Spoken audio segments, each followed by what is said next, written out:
Good day and welcome to HTMi's podcast. Today we have the pleasure of chatting with Dr. Adrian Devine from the University of Ulster in the UK. Good afternoon, Dr. Devine. Good afternoon, Anthony. Lovely to have you with us. My pleasure. Can you explain briefly what is sports tourism all about? Sports tourism is a wide market.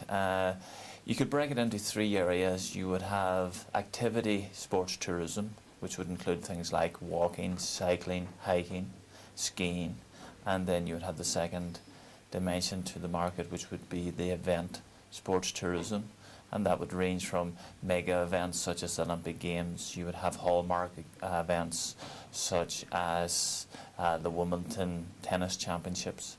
You'd also have major events such as an international athletics meet, and then you'd have local community events such as a local soccer match. And then the third type of sports tourism would be nostalgia sports tourism. And under that banner, you would have a number of areas such as a trip to a sports museum or a Hall of Fame. You would also have a tour of a famous stadium such as the Nou Camp Stadium in Barcelona. And sports reunions would be another example of that. So it's an exciting market. So it sounds very global.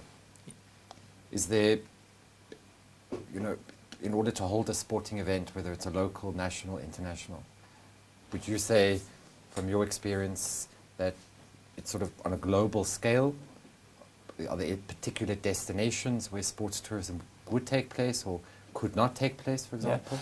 Yeah. If you look at, for example, some of the mega events, sporting events, obviously you're talking the Olympic Games and, for example, the Soccer World Cup. Those countries, there's only certain countries in the world that are capable, have got the economic capability, the infrastructure to be able to organise an event of that magnitude effectively. But for smaller events, any country can be involved, and indeed every country around the world now is organising and hosting minor and major sporting events as a way of boosting their economy. It's also a great way of promoting their area in terms of tourism, because if you bring an event to your destination, you're also bringing the media with you, and therefore you're getting live coverage possibly on TV, but certainly now with the advent of the internet, people are aware of your destination, so there's a great opportunity to promote and sell your destination as a tourism attraction. Many people say that, today they use a lot of major or international sporting events to promote peace. Yes. Can you explain that further? Well, I suppose you could look no further than the country where I'm actually based and have been born in, is Northern Ireland. Northern Ireland, from 1969 to 1994, for 30 years almost, has been ripped apart by a civil war, and sport has been part of that process. Sport has been decisive. Now that Northern Ireland has entered a new era of peace, and we have, since the signing of the Good Friday Agreement, we're using sport and sporting events to attract people to the country, to show the world that the community has been united. In fact, in 2013, Northern Ireland is hosting the World Police and Fire Games, which would have been unheard of during the height of the civil unrest in, say, for example, the 1980s, early 1990s. So certainly events is a great way of uniting the community. You mentioned earlier that events such as an Olympic Games, a World Cup, it's a great opportunity for a country or a city, for the world to spotlight that particular destination through the world media, through putting that destination on the world map. And of course, that country tries to do it through a very positive image. However, with many of these big sporting events, a lot of people that are against certain destinations use as well that sporting event for political purposes, to bring across a message, which sometimes may have a negative impact on that positive image the country is trying to portray. Yeah. I think probably that is certainly very true. A good example of that would have been in the last Olympic Games and the build-up to the Olympic Games.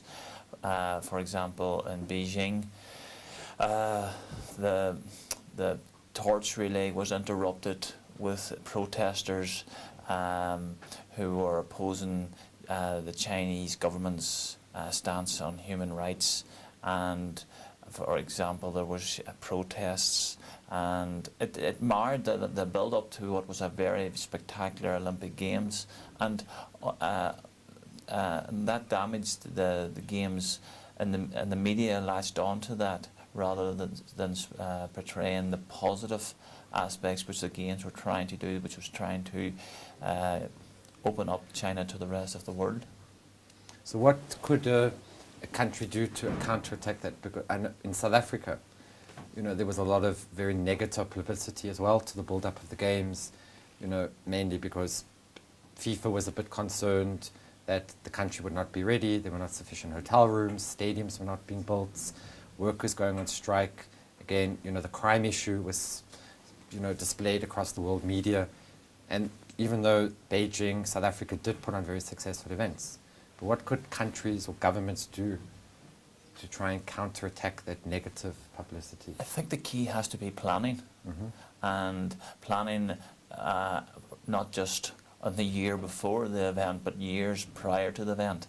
I think a good example of what can possibly go wrong if you leave the planning to the last minute would be the Commonwealth Games in Delhi, where there was a lot of negative publicity due to the lack of planning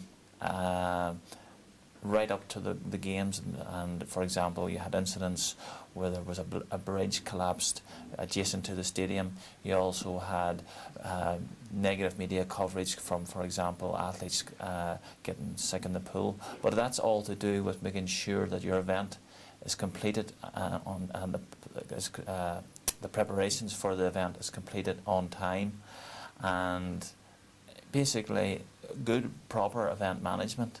And a proper, of course, as well as that, you need not just in the build-up to the games and during the games, but you also have to think long-term. How can the Olympic Games or any type of mega event have positive impacts on the local community and the destination throughout the country as well? So, if a student wanted to enter this particular field, what sort of skills would they need, and what would hospitality management schools, what should they be offering to prepare students for that specific field of sports tourism and sports events? I think the sports events and event management in general is all about project management. So the skills to be a good event manager means you must be a good project manager. So time management is essential. Your ability to communicate with your staff, and the ability to plan and organise your own time, the ability to delegate, the ability to liaise with the media is extremely important. And those are some of the skills.